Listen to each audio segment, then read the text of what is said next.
Salutations of the Knights of Olivia's Table, my name is Vampalot, and for today's video, I'm basically going to show you guys all the upgrades I made in my console setup. For those who didn't see last week's video,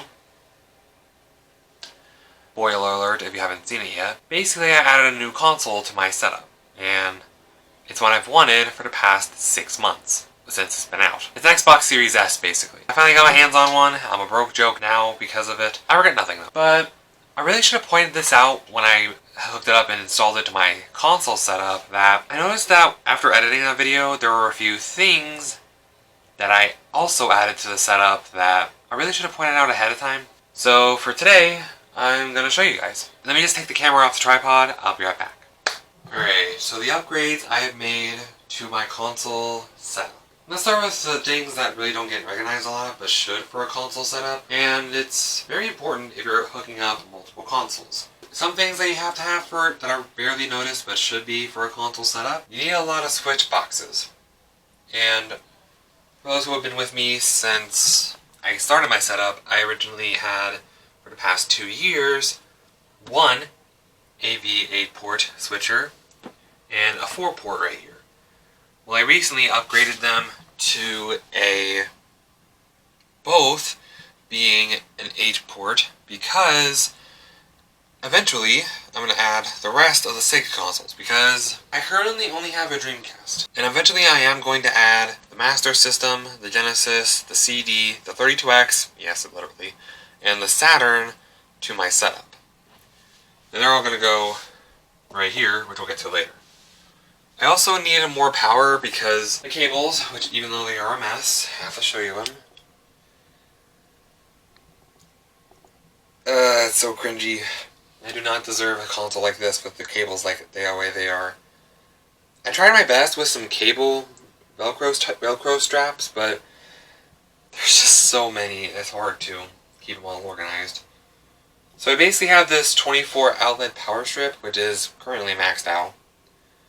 Yes, everything is plugged in here, aside from one thing, which we'll get to later also. So basically I had to get another AC adapter, power strip.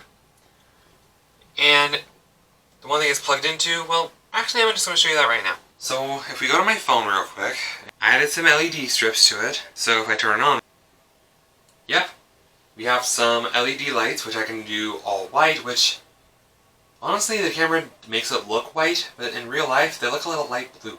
Like a really pale baby blue. We can also change the color to whatever I want.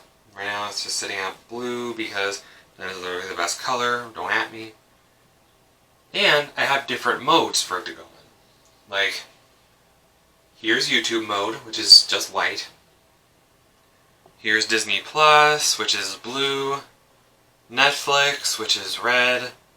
There is also, if you look closely, there are 2 Disney Pluses.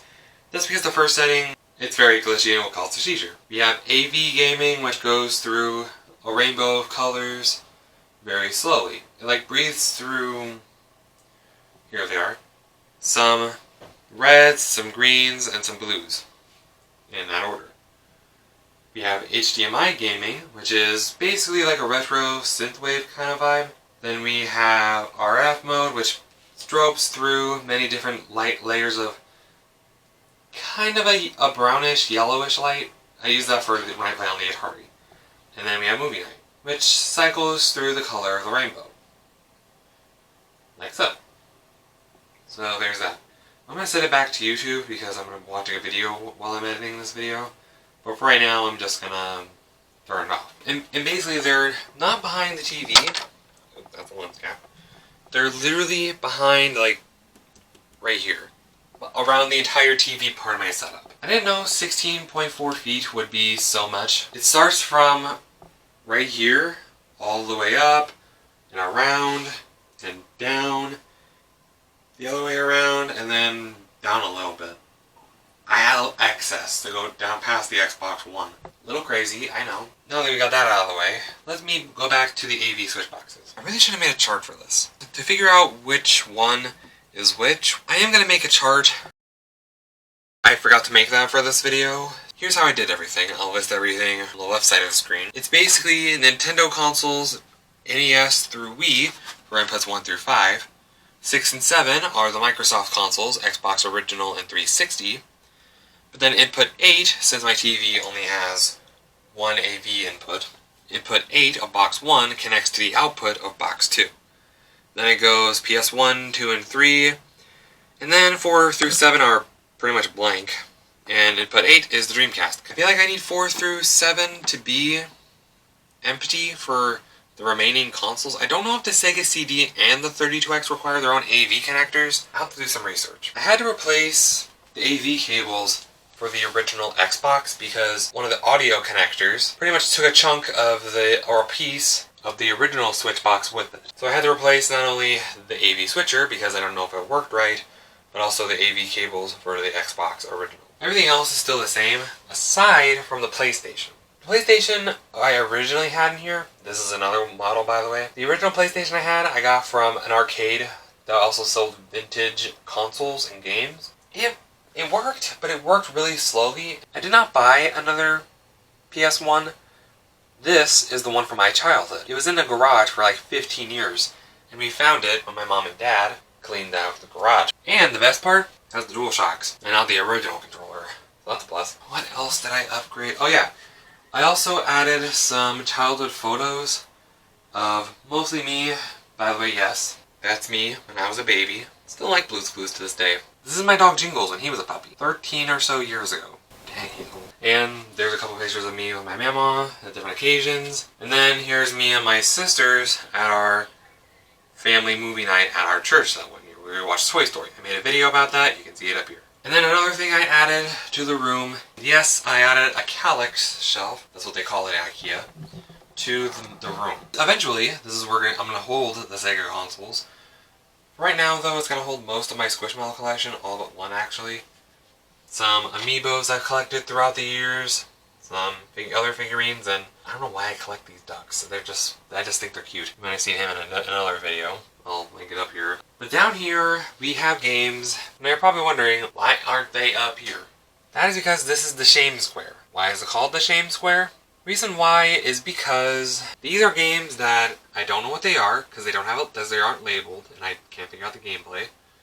Games that are emulators, reproduction cartridges, games that personally aren't mine, or games that I just flat out can't play. Not because of broken gameplay, but because of like this game, which I've owned since I was like 10 or something. Yes, I know, embarrassing and cringy. But I can't play it because it has its own like DDR dance pad, and we threw that away. And then we have this game, Prepare to Cringe. The reason I can't play this is because I don't have an Xbox Live membership. So therefore, Shame Square. With that being said, I believe that is everything in my gaming setup that I've improved. There's actually one more thing, but my camera's about dead. So I'm going to tell you back at the desk. There is actually one more thing that I still need to upgrade with the desk setup, but it hasn't arrived yet. And that is a replacement power brick for the Xbox 360. I know the 360 is known for having a red ring of death. This one hasn't had it yet. But I know what the problem is. The problem isn't the 360 itself, it's the power brick that I have with it. It's shorted out. Now, Queen Hamtalot and I ordered a power brick from Newegg, same place I got the Xbox Series S, but it hasn't arrived yet. Turns out we ordered it from China, and it's taking like a little extra longer to get here. Queen Hamtalot doesn't like ordering stuff from China. It just added shipping fees and all that jazz. But other than that, that's pretty much everything. We did try to order a power brick from Amazon, but turns out we'd ordered an Xbox One power brick. I think that'll basically do for this video. There is going to be another video coming later today at like noon. So stay tuned for that. I really hope you guys enjoyed today's video. If you did, drop a like you're dropping the bass. Wow, wow. And give the old subscribe button the Osmizity smack. And I'll see you fellow knights in the next video. Dudes.